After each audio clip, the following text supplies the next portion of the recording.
Have you ever wondered about what it takes to become a healer or a shaman? Maybe you've seen a weekend workshop and you're really excited about getting started on your path, but you wonder, what does that path exactly look like? Today's guest is James Kawainui, who's a Native Hawaiian healer, mentor, and Kahu or priest. He's going to share some insights with us about the path to becoming a healer through ancestral presence. Join us to find out more. Soul Nectar Show, the Soul Nectar Show. You're invited, delighted to discover who you are. Anything is possible if you believe. So join us on this beautiful journey. Soul Nectar Show, Soul Nectar Show. Before we start this episode, I, Carrie Hummingbird, and I, Akeem Sami, want you to know that you are invited. You're invited to join Soul Nectar Tribe. If you like what you hear on Soul Nectar Show, You will love being in person with us in Soul Nectar Tribe. we invite you to check it out.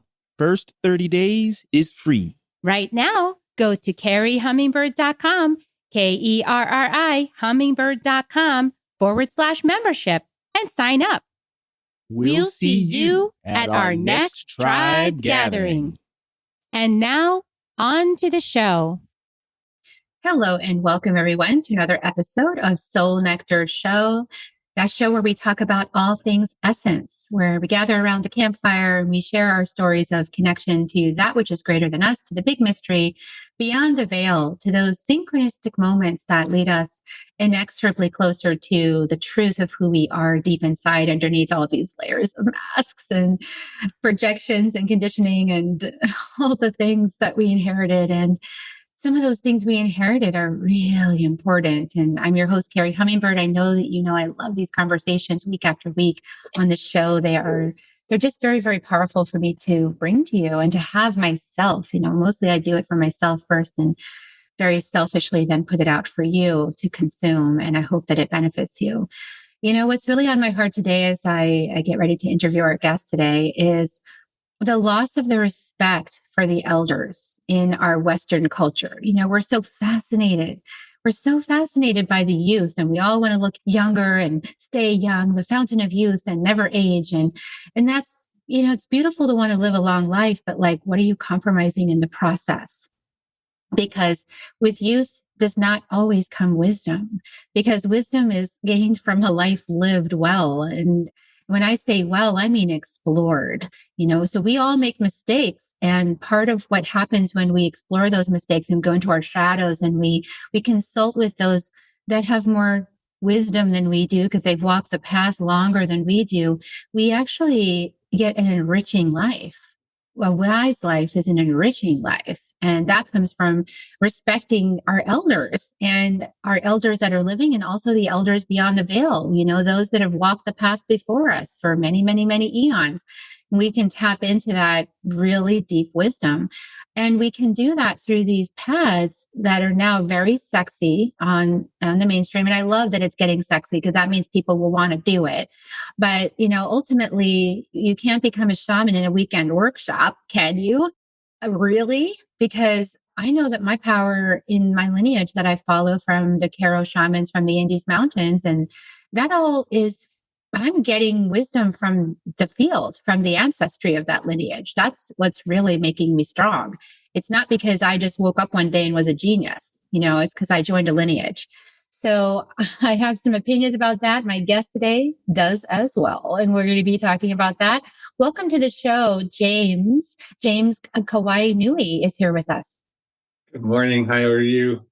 Oh, I'm so glad you're here to contribute a perspective because you're also a Western person and you're a Native Hawaiian healer and a mentor and a Kahu, which means priest. And James's family goes back over 20 generations in Hawaii.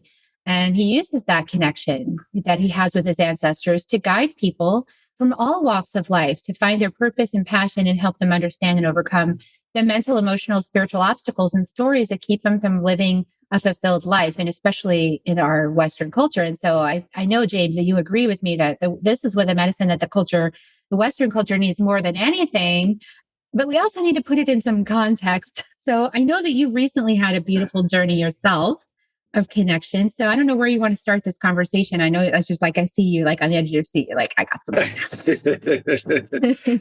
And you're right. There's lots of different places for us to start this conversation. And maybe it starts with that place of the journey. Because for all of us, it's what we are on. We're on the journey. We're on this journey of self-discovery. We're on this journey of self-realization. We're on this journey of finding that innate inner wisdom that's inside of us. And we all come about inside of that in our own ways. The Buddha said that there's many rivers to the ocean, right? And so it's the river that we choose to travel on, I guess you could say. And, for me, that journey just recently was going back to Hawaii to reconnect. It was a soul reconnection more than anything. I did have the opportunity to sit with people. It wasn't what about the trip was for. It was sometimes when you go places, there's nothing to do except experience the place that you're in. People run all over the place. And I think we get lost inside it. We're so lost inside of Western culture that we go to a place, and I saw this a lot in Hawaii. This is really an interesting thing. We went to South Point on the Big Island, on Hawaii Island. The energy there was so primal. The energy there was so like in your face, like the wind's blowing 30 miles an hour, the sea spray is blowing all over the place. There's dust swirling, and the land is just calling you. This is pretty apt, I think. And I look out. There's nothing between this point and maybe 3,000 or 4,000 miles, which is the next islands in the South Pacific, right? So it's primal energy coming off the ocean. And I look out there, and there's these 3 young women, and they walk all the way to the edge of the water, and they're putting themselves precariously in position where if a big wave came in, they would sweep them right off the rock.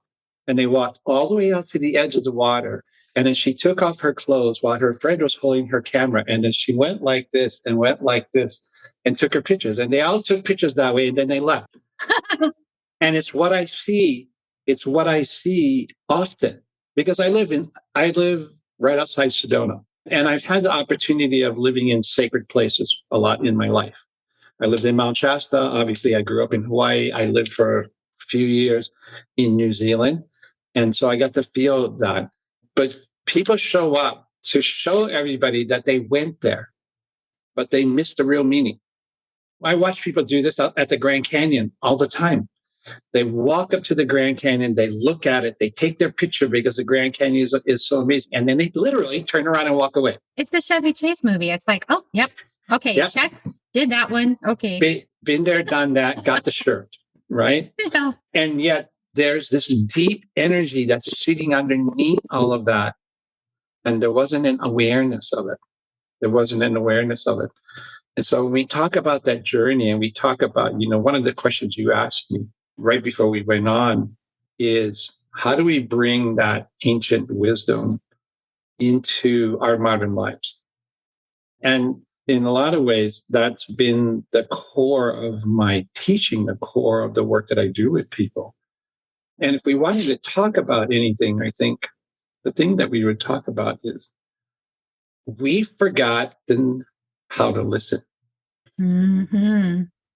And we're so busy getting our voices out there, right? I mean, guilty as charged. I'm a sage, so I'm busy getting my voice out there. But we all want to be heard. But how many of us want to listen? It's that listening that if somebody was to ask me, what would be the one thing that you would give me to work on? And I would say, practice and strengthen your listening skills. Mm-hmm. Because listening is not always about the ears. Mm-hmm. Listening is the listening to the land, the listening, yes, to the wind that's blowing through your hair, but you're hearing the wind blow. But there's also what the wind is doing. The wind is swirling the dust. The wind is creating whitecaps on the ocean. The wind is doing all these things. So you're listening with different ways. You're listening the way that the wind pushes the water up against the rocks and the sound that makes, right? And the calling that sits underneath all of that. So it's this way of listening. And you're right. I love Michael Franti, and I've been listening to him for a long, long, long time. And I don't know if anybody listens to Michael Franti, but there's a song that he talks about that. And he says, we're so busy trying to get our point across that we're not listening to the people that are there, right? Mm-hmm. Nobody wants to listen to how they feel. I want to tell everybody what to feel, but I don't want to know how they feel. And I think in our modern society, and especially the polarity that we're seeing in our country right now, it's that place of our failure to listen.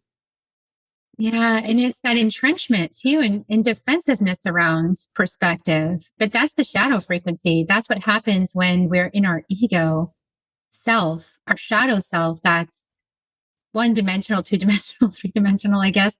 But there's like the omni-dimensional, right? There's like the oneness of all that is, that has all the billions and billions and billions of perspectives. And when you get quiet enough, and that's for me, I have stillness as my life's work. So I'm in it with everybody listening. I hear you. Like, if you have a hard time slowing down and just shutting up and sitting and being quiet and not thinking, oh my gosh, that's been my life journey. I so understand. That's a human collective learning experience that we've always went through. But in where we are inside of our consciousness right now, it's really imperative that we start to understand that, I think, on a different level. I remember that you talking about oneness, and I'm a storyteller, so I'm just going to tell you a really quick story.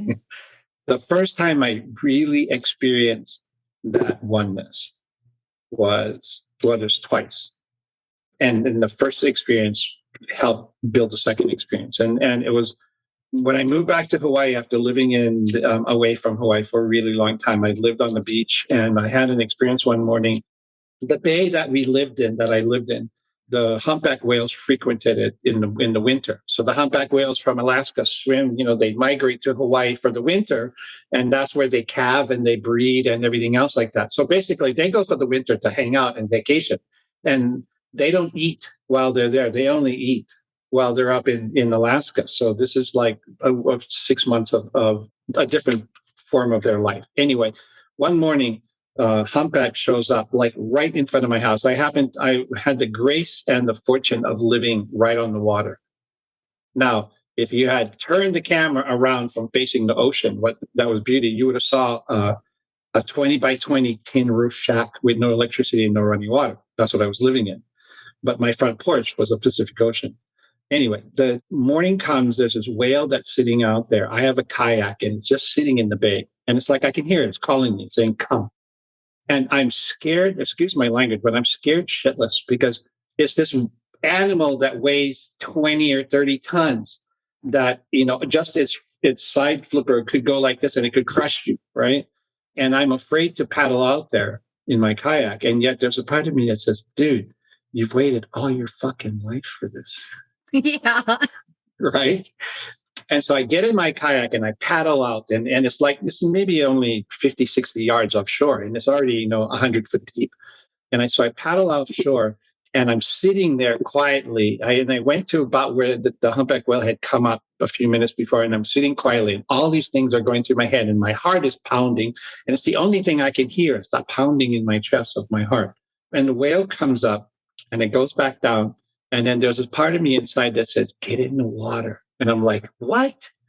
Get in the water. So I put my fins on, I put my mask on, I jump off the kayak, I hold the rope, and I'm just swimming around, and I'm just swimming in the water. And I have no idea where this whale is, but I know it's somewhere in there, right? And out of the corner of my eye, I see this shadow coming up out of the depths. And so it's swimming out of the depths. It comes out of the depths, and it's coming closer and closer and closer. And like in my head, I'm going, oh my God, oh my God, oh my God, it's coming closer, right? And it comes in. So it's about 15 feet away from me. And it goes like this, and it rolls up like this sideways. And I'm looking at it, and it's looking at me. And if you have the opportunity to get close to a whale like that, the eye of the humpback whale was the size of the basketball. Okay. So you have this eyeball that's like this big. And as it swims by me, it tracks me. Like it goes like this and it tracks me. And I'm looking at it and it's looking at me. And there was like this thing that went like that in that moment. Right. And then it rolls over and then it rolls and it disappears into the depths. Wow. And like my heart is like pumping like insanely. Okay. So like fast forward like about 5 years. And I'm living in New Zealand. And I had this group of people that we would do meditation. We'd come together every Thursday and we would do meditation. And this one particular meditation, she said to go inside. And I'm sitting there and that whale comes back to me. As the eye comes up and I look into the eye, all of a sudden I go past the eye and I look all the way into it and it shows me the web.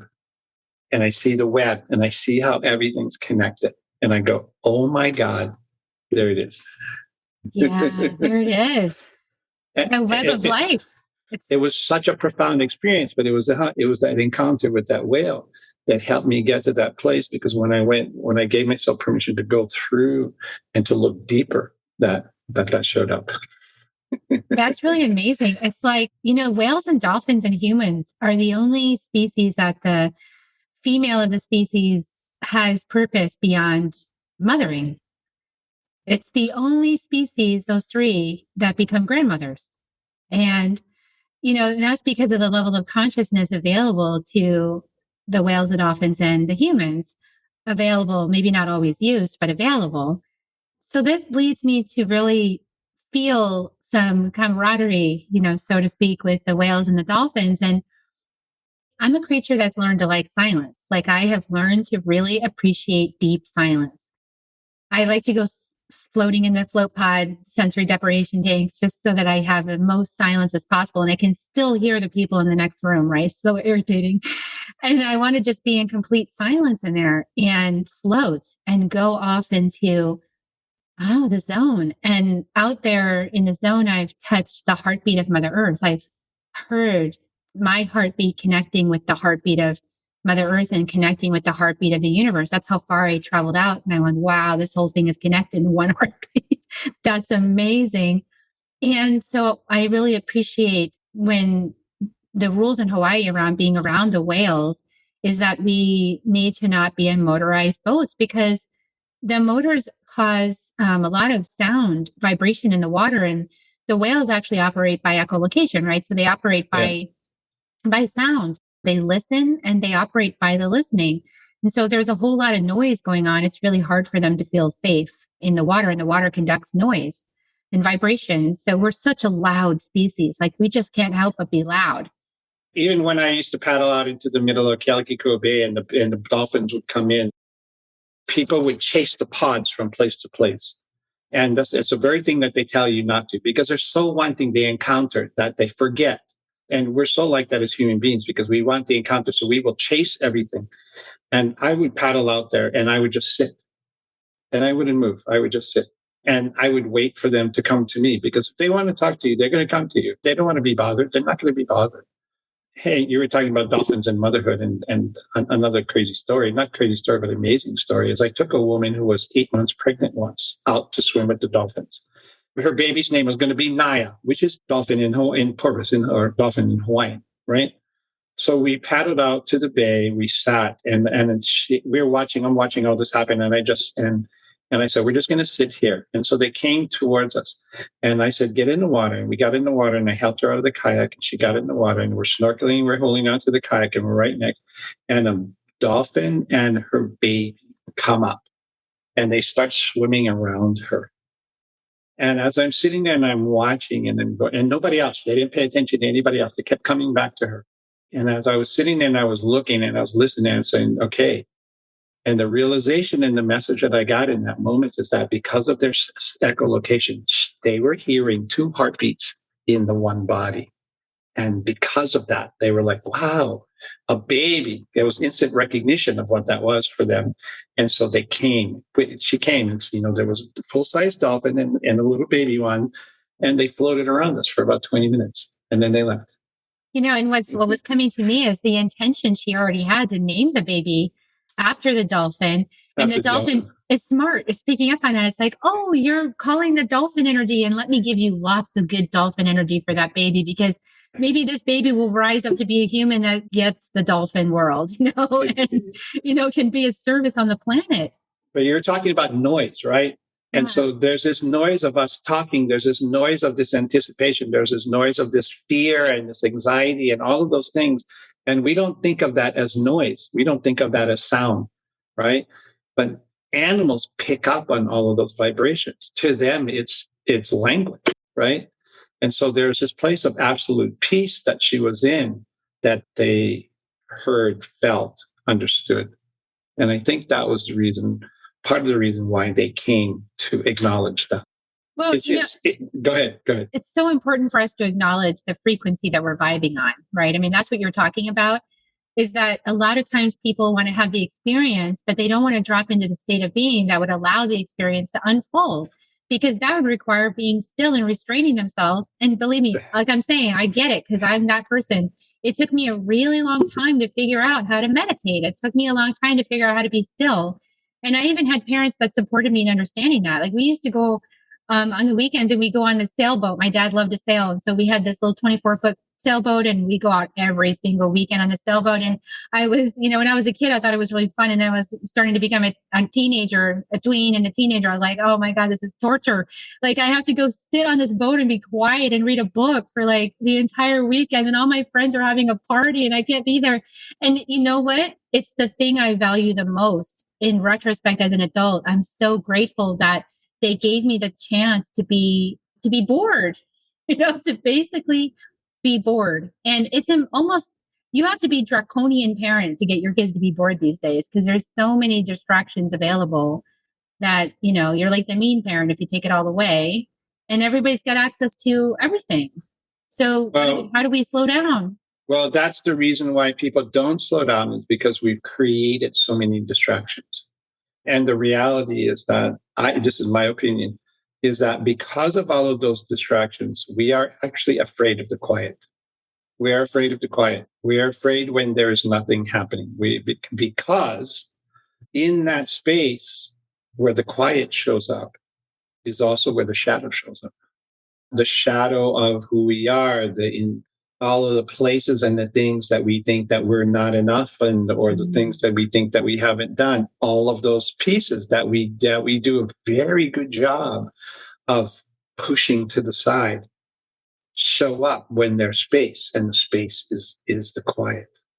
And the listening shows up in the quiet too. And in the listening, you might hear some messages from your ancestors in the listening as well. And they might be saying, hey, we've been watching you, and we want to offer you a little constructive feedback. Maybe this decision might be better for you than that decision.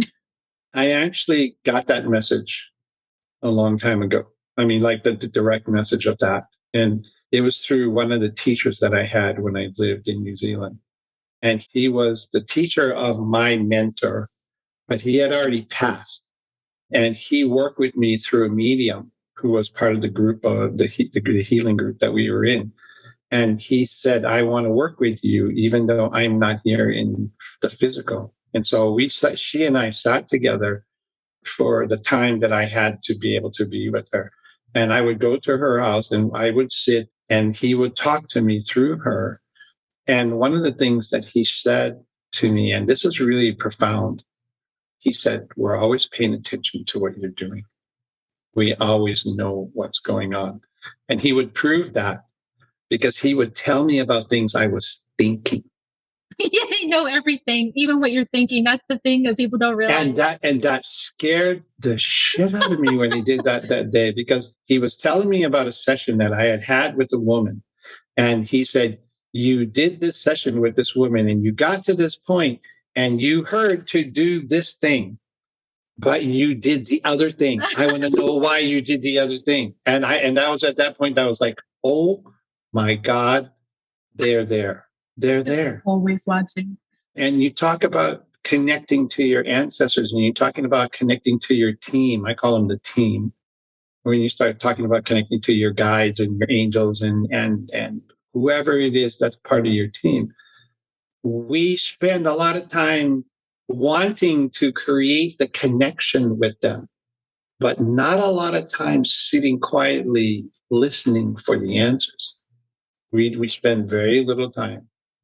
And so when we pray and when we put intentions out and we don't get what we're looking for and we get upset and frustrated and we walk away and we say, well, shit, this shit doesn't work. I'm going to go find something else that works. I didn't get what I wanted, so it didn't work. I didn't get what I wanted when it didn't work. So the thing about it is the answer, we're so linear as humans. We think that when I ask the question, the answer is going to come right there. And that's not how it works. And I'll make a caveat to that. A lot of times the answer does come right away. But the thing is, because you're not listening, we're not listening, you don't hear the answer. And this is the other thing that I found out about that. It's not always the answer that you want. Exactly. Because there's a bigger picture. And that's where we have to step out of this self-obsession. I've been studying the Gene Keys shadows, which is all based on the I Ching from the Himalayas. And it's fascinating because we need these shadows to get started. When we start our spiritual journey, these recognition of these shadows is very important, actually. And self-obsession is super important on the beginning of the journey because you got to be obsessed enough to actually do something. I actually wanted to do about it. Yeah. Yeah. You're right. But then you got to slow down and get still and restrain yourself so that you can actually transmute the energies, or the energies can be transmuted through your presence. And the whole thing, gigs up. I mean, it's all about being present. Every path leads to presence. Every path leads to presence. And our minds are designed and created to keep us the farthest away from presence as possible. Which is why there's so many dang distractions on the planet. And so Mother Earth is having to do like some major acrobatics right now just to give us messages like, hey, here's another 2x4. Let's make a stronger lesson. You didn't get that time. Okay, I'm going to give you some disease in your body. Then you'll have to slow down. Or I'm going to create some chaos in your finances and then you'll have to slow down. So we're asking for what we need. If we slow down and we listen sooner, we don't get so many strong lessons. And that's what I've learned, is to slow down sooner and listen to my ancestors and call in the support, call in the 4 directions, ask for Mother Earth to help me, ask for Father Sky, and sit in meditation and put myself in that float pod and say, okay, Carrie, be still now, 2.5 hours. Shh. Stop thinking if you can. There's a reason for the vision quest.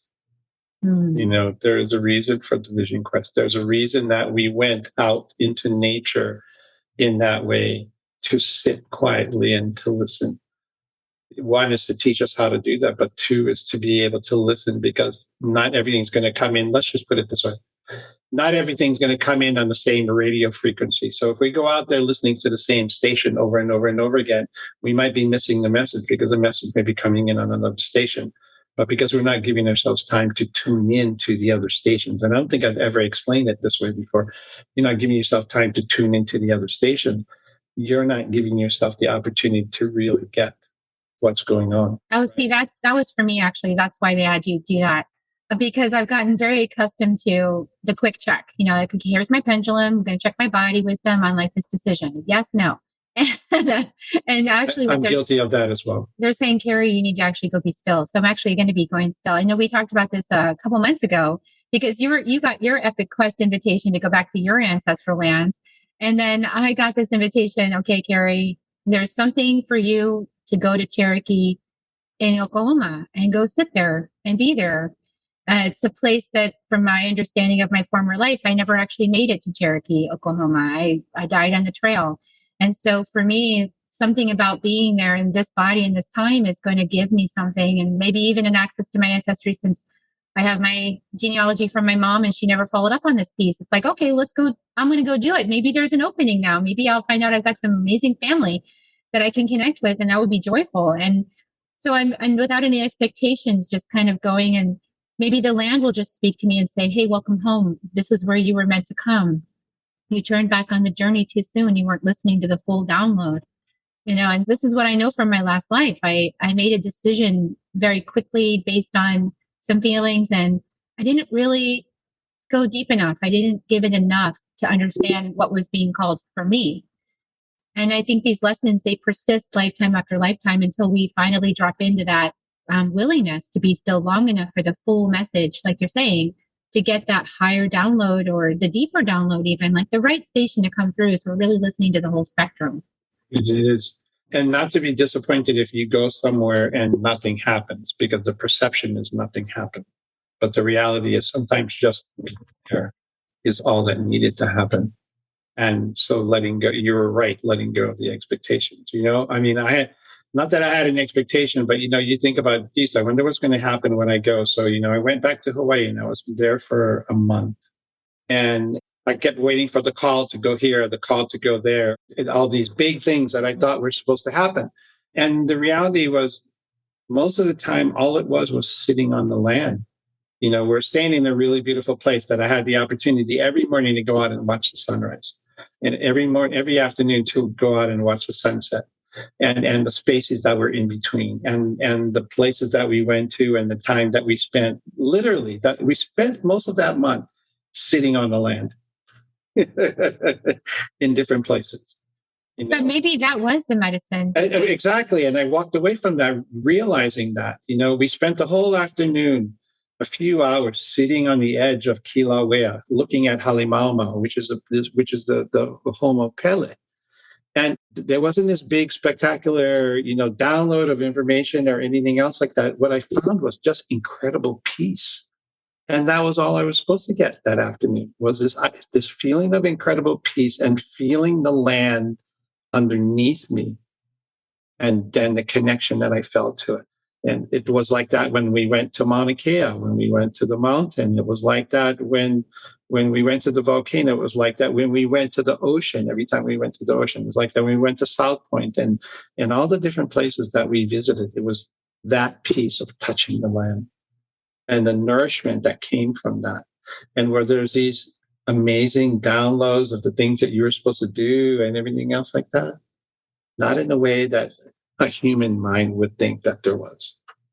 That actually is put into place for me, this message I've been getting recently, which is that it's like the receiving in the stillness is giving me the experience that I'm overlooking when I'm waiting for something to happen. And that's right, the receiving of stillness. That's actually a beautiful way of saying that, the receiving of stillness.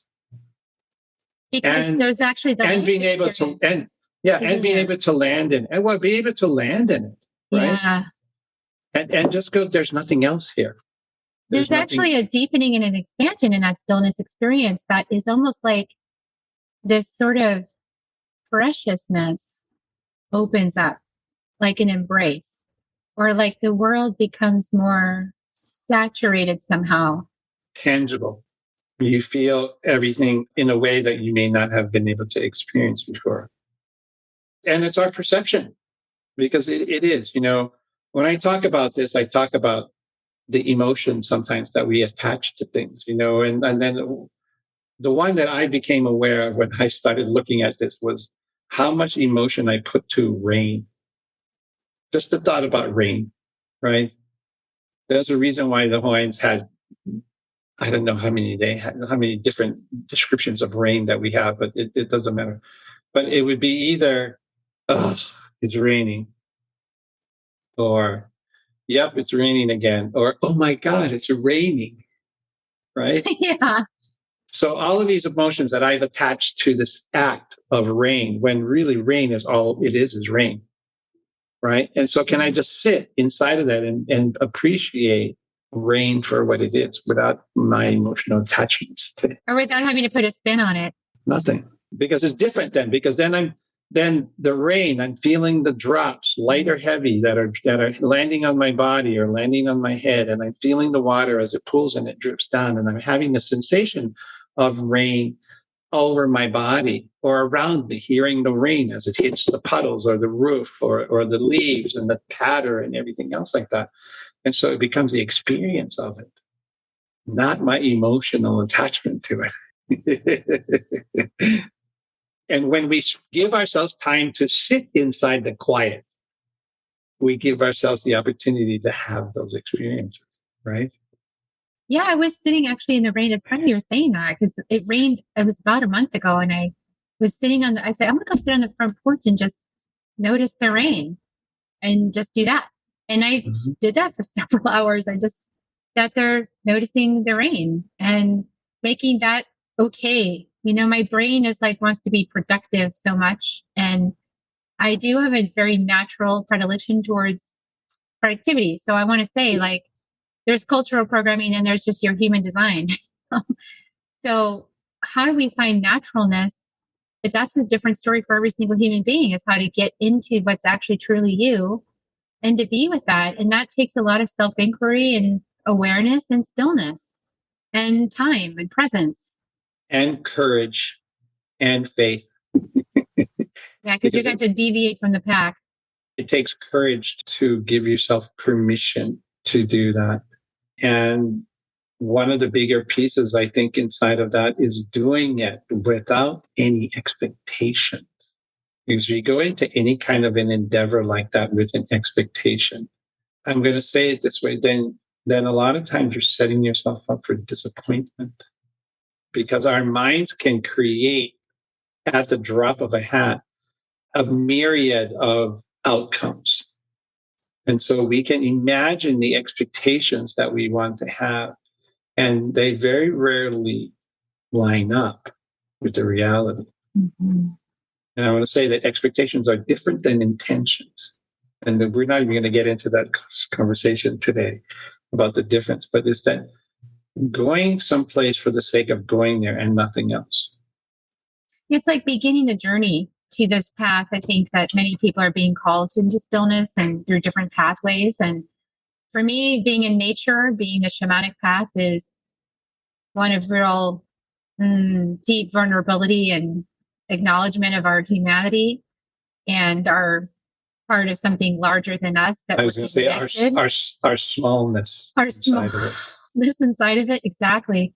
And then the idea or the pathway of becoming a healer in that, right? The shamanic healer. Well, talk about expectations, you know, and the shamanic path will confound those expectations at every turn, because it's not about your small self in the small human body anymore. It's about the collective. It's about the planet. It's about your place in the universe, your small contribution that is actually epic, you know, in many ways. But that is a very profound thing to try to control, and you can't. So all you can do is open to the hollow bone. And that, I think, is the work that for me has required so much presence and stillness and awareness, is I guess, navigating my own inner realms as to when I'm in the hollow bone and when I'm trying to control and direct things like a little maestro. And no, come back into the hollow bone, be in the presence, be in the moment. Allow my voice to be lifted, for example, in a song that I don't even know the song and it's never been sung by me before, and it's just coming out my mouth. And I hope it sounds good. And, you know, that's my ego that talks. But there's something significant in that melody that's very healing for the person in front of me. And I don't need to understand where that song comes from or why it's there, right? I just sing it. And that's getting out of the way of that. That's the trust of the listening, isn't it? That's the trust of listening. And that's why this is a long path. This is the path. This is not a weekend workshop. It's a path. It is not a weekend workshop. Any of the endeavors, any kind of endeavor like this is way of life. It's not something that you study and then you put aside. It's actually way of life. And I realized that after a few years of being on this path, and I was like, oh, I see. This is just what I'm going to always do. This is who I am. And it was not the devotion or the responsibility of it. It's just the understanding of that. And going, I am going to give myself permission to open as much as I can to the experience of everything around me, even if it feels uncomfortable in that moment, so that I can understand it. And sometimes it's not to even understand it, so that I can give myself the opportunity to experience it. And the experience may change something inside of me that my conscious, logical mind may not understand in the moment. Yet it's creating a shift or a change or some subtleness that may never show up. And usually what happens is it doesn't show up until you need it. And then all of a sudden there's this awareness or this wisdom or something that comes out, and you go, I know that happens to me quite often when somebody asks a question or I'm in a position and all of a sudden the answer comes and I'm like, I'm in awe when it shows up like this. Because I would like it. I look at that and I go, holy shit, James, where did that come from? And I go, I have no idea, but I'm grateful that it did. Yeah, I'm often surprised by what comes out my mouth, and I laugh at people and say, wow, that was a great question. I'm glad to learn that too. I didn't know that before, but it's just that act of, I don't know, surrender, embrace, and trust. Like you said, trust in the process. And it takes a while for us to learn to trust, especially when we're so programmed to distrust and to be so busy to avoid those feelings like you were talking about. And, shamanic path is really about shadow work, but that doesn't mean it has to be hard and difficult and ugly and painful. It just means that we embrace that which we don't know, that which was in the subconscious, that which is outside of our known realm, right? We just embrace it and we listen, as you said, back to listening. There's not, the more you understand the darkness, the better you understand the light. And it can't be one or the other. And this is the place where it might sound like I get up on my soapbox, but it is not all peace, love, and light. It is not only looking at the light. It is not just going to those places and says, well, I'm not going to pay attention to the part that feels uncomfortable because I'm just going to open to the love and I'm just going to open to the light. And yet what we're doing is we're in some ways denying or failing to acknowledge that part of us that is as real as who we are. And so by bringing those pieces, by doing the shadow work, and a lot of you're right, Carrie, because a lot of the shamanic work is shadow work, but it's not shadow work from a place of evilness. It's not shadow work from a place of pain. It's shadow work in the context of greater awareness and understanding of self. Yeah, and reclaiming those parts of yourself that forgot who they were. Not only lost that, in the darkness, got lost. Lost in the darkness. Well, that shadow has, whatever aspect of that is, whatever part shows up in your shadow, is a story that at some point your soul told itself and it believed. Yeah. Or an ancestor too. Or an ancestor, yeah, because we inherit a lot of shadows in that way too. But it was a story that was told and believed and made into truth. And the truth is whatever that shadow is bad. And so because it's bad, then I have to take that away, whatever it was, if it's guilt or shame or whatever the emotion that's attached to it. And to look at that and go, I wonder why that happened. I wonder why I felt that way. And can I give myself permission to change that? Can I give myself permission to, I thought about this very recently. If you're looking at a hologram gives you, and I love that I'm this fantasy space freak anyway. So, like I read a lot of fantasy novels, but on Star Trek, they have this thing where they have the computer and now they go like this and they just throw it up and then all of a sudden it's all up in front of you. Yeah. And they go like this and they spin it around and they look at this and they go like this and they open it up, right? And that's really what we're doing. We're giving ourselves the opportunity to look at that from that standpoint of the hologram, because now I can turn it and I can get a different perspective. So the perspective of the shadow that I've held and been for a really long time, if I turn it even slightly, it gives me a different way to look at it, which means goes, oh, well, wait a minute. Was that a shadow or is that something that I didn't want to step into because it was a power that I was afraid of? I mean, it could be that as well. And the healing can happen instantly. I'll just briefly, just a little nugget I'll share yesterday with a client. She came in because there was this voice and this energy that was like haunting her and saying really terrible things to her. And it was a masculine energy, like you bitch and all this kind of stuff. And she felt tormented and choked and all this stuff for days. And I said, okay, well, let's take a look at it. And, and so years ago when I started this path, I would have said, let's get rid of that entity. I would have been like, let's get rid of that thing and send it off someplace else. And this time I slowed down and I said, okay, let's just give a healing to you first to clear the affinity you have for it. So let's do some healing and then let's see where it comes from. And as it turned out, it was a past life she shared with someone who also in this particular body was an ancestor. So we have all these overlaps. And so when he was stuck, this particular energy that was in her body being an ancestor was stuck in the other lifetime where he was a brother and he was really mad. at her because he thought she got everything. He was, just pissed off. And I said, well, why don't you ask him if the story changes at all when he realizes that you're his great, great, great, great, great, great, great granddaughter? Oh my God, the shame. I can't believe I've been treating you this way. I'm so sorry. And she said, he's in such shame. And I said, can you have compassion for him now? And let's just reconcile that part of you and bring it home. And so, would he like a little healing? Yes, he would. Okay, was a little healing. We'll like shake the little shaman stick, bring him up to the upper world to deal with his family. And then now integrate that part back into your vessel because he was part of your vessel. And then the last piece was, would he like to be a guardian angel for you? And he said, yes. Yes. And so we just, we did the bit about the luminous warrior. We converted the enemy into the greatest ally. That's the shadow work that I want to bring to the world is seeing, the woundedness behind and to bring light to it and love and compassion. And it was just all based on some experience from so long ago. Some experience or some idea that we had of something. It's funny you said that because you reminded me of something that happened to my grandson when he was about 13. And he was having nightmares. And I asked him, and my daughter asked me to talk to him. And I said, okay, I will. And so I talked to him and I said, what's going on? And he said, well, when I try to go to sleep at night, I see these figures that come towards me. And I said, describe the figures to me. And he said, well, I can't really see them because they're dark and they're cloaked and I can't see their faces. And I said, okay. I said, the next time you have that dream, I said, ask them, if you want me to talk to you, if you want to have a relationship with me, I need to see your face and you need to tell me who you are. And he calls me up a couple of weeks later and he says, I'm not having the nightmares anymore. I said, really? What happened? He said, I did what you did when I went into the dream and I saw them and I told them what I told them. And so they took their hoods off so that I could see their faces.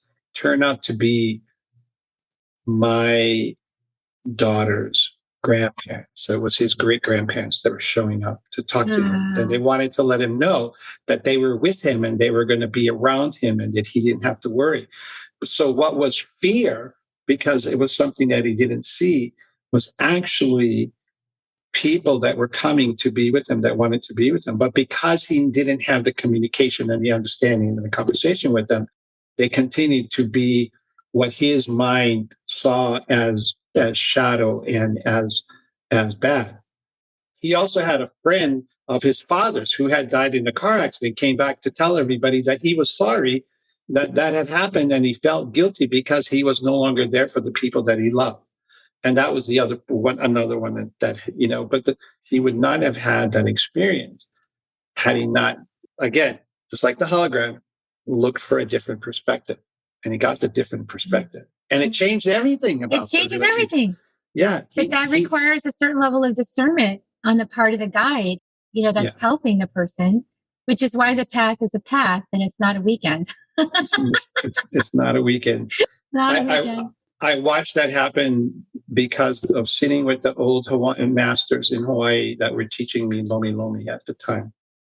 And people would come and they would do a weekend class, or they would do a class for a couple of weekends or 2 or 3 days or whatever it was.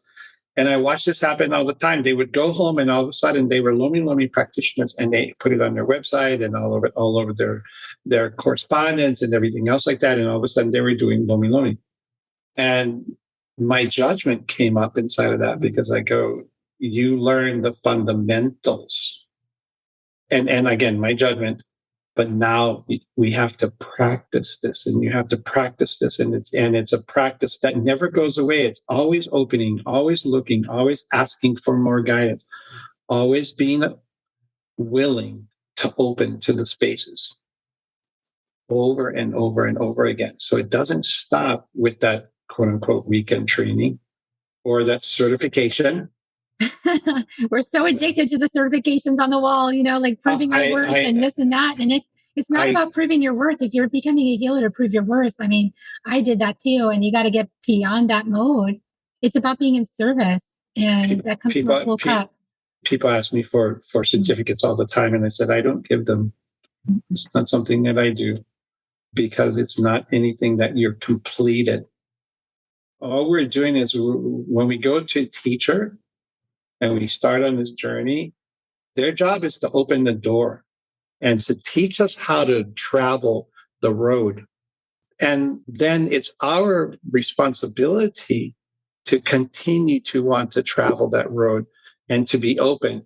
And then to go back to your teacher if you have a question. Go back to your teacher or your guide for that guidance, because there's something that you didn't understand as you travel on your path, right? That's really the point of that. And it's the lineage that you're working with that's actually beyond the veil that's supporting you in that tradition. And so, you have to honor the ancestors too and give back. So if you took the Lomi Lomi class and you didn't honor the ancestors, maybe switch that. Maybe put an ancestral altar up and say, thank you for guiding me every single day on my path. And I was going to say, I'll show you the 4 ancestral altars that I have that are just right there, sitting to the side of me. But it's an important piece, that piece of constantly looking inside and being open. And this, Hawaiians call it ha-ha, and that's this humility, right? This humility of being open to the idea and the understanding. And there's another concept that we talk about in Hawaii, and that's called pono. And to live in pono is to live in right relationship. Pono, this right relationship with self, right relationship inside of my, with the people that I know, right relationship with the land and the ancestors and everything else, right? There's something that I say for myself, and if, people talk about this, is every morning, every night, there's a prayer that I say, and I say, Mahalo Keakua. So in other words, Mahalo Keakua means God, it's high source energy. Mahalo thank you to my kupuna, which are my ancestors. And thank you to the guides, guardians, and angels that work with me to help me to do the work that I do. And so there's an honoring and a reminder that what I do comes from that source. And so I do that every morning and every night to honor and thank them for the gift, thank them for the teaching, thank them for even the painful lessons that show up, because it's those painful lessons that is the places where we grow sometimes the most, right? And so part of that prayer is also looking for the miracles that happen during my day, or the places that those miracles show up. And the miracle may be as small as the smile that I get from someone, or the butterfly that landed on the bush while I was sitting out in the backyard, or the crow that flies over that calls as he does, or looking up and seeing a red-tailed hawk that flies over when I was thinking about something and I needed an answer for, So we have miracles in our lives, and the more we acknowledge those miracles and those connections and those synchronicities, some people will call it, right? The more they show up. But that's part of the listening too, right? Yeah. So if we bring this all the way around full circle, that's part of the listening. Mm-hmm. Thank you so much. And thank you for your bright light and your gifts that you bring to us today. I appreciate you. Is there any way that you like people to get started knowing more deeply about you? Is there any place you'd like to lead them? Well, you can always start. This is the part about being the teacher. This is the part about being, one of the things I find with some of my old teachers is that it's impossible to find them, because they never wanted to leave their card or whatever you could say. So I have a website. Yeah, we're being called to have websites. Yeah. Well, we have to realize that the method of communication is the internet. This is the way that we are available to more people instead of just the community that we live in. Yeah, because if you were in the community before, everyone knew who you were because they interacted with you all the time. They just knew you were the person to come talk to. But in this, but the thing about it is our community is the globe, the whole world. Yeah. So it's very easy. It's www.jameskawainui.com. Awesome. I'll put that in the show notes. Yeah, and if you go there, there's a 30-minute consultation, however you want to look at it. But I do 3 free 30-minute calls for people, and it's called Get Back on Track. Mm. And if you go into the website, there'll be a drop down for Get Back on Track. And if you say yes, then we can have a conversation for 30 minutes. And we'll talk about something that's happening. And I'll give you the best guidance that I feel in that moment. And just like you, I think part of our journey is to share and give people tools so that they can they can move in their lives on their own. I never look for permanent students or people to that whole idea. We're not going to get into about the guru and Yeah. supplicating myself before someone. My job is to give people tools so they can live their lives. And how about just being friends? I mean, a friend helps a friend. It's, we're all friends. We're all walking each other home. Some of us just a little more experienced in one area than another. So that's it. If I'm climbing a ladder, the person above me is reaching down to help pull me up. And I'm behind looking down, and the person that's behind me, I'm reaching a hand to draw them up. And that's what we are. We're all climbing this ladder.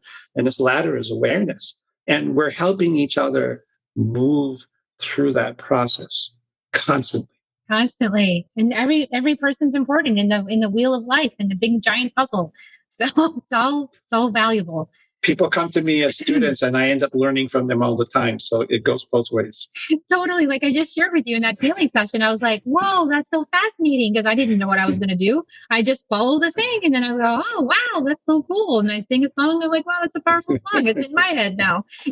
So anyway, it's part of the mystery of it. I love the mystery. So, well, thank you so much for bringing your wisdom here today. And we're going to give kisses. I always give people kisses at the end before I give you kisses. So people, before you get James's wonderful kisses in mine, please like, subscribe, and share out to more people so that this message gets spread, because we'd like to spread this message more than fear. I think it would be fun to see what happens when love gets spread around more than fear. Let's see. Let's run an experiment and find out. Here come the kisses, everybody. And we'll see you next time on Soul Nectar Show. Have a great week, everybody. Bye for now. If you found even one gold nugget in this episode of Soul Nectar Show, will you do us a favor? Will you subscribe, like, and share this episode? Maybe even write a comment and let us know what you thought about it. We really, really want to engage with you at a much deeper level. Let's be part of community together. Have a great week, everyone. Bye for now. To dive in deeper to nourishing conversation, visit soulnectar.show. Soul Nectar Show. Awaken, Nectar Show. Take a sip from the drip of nectar, from the source of who you are.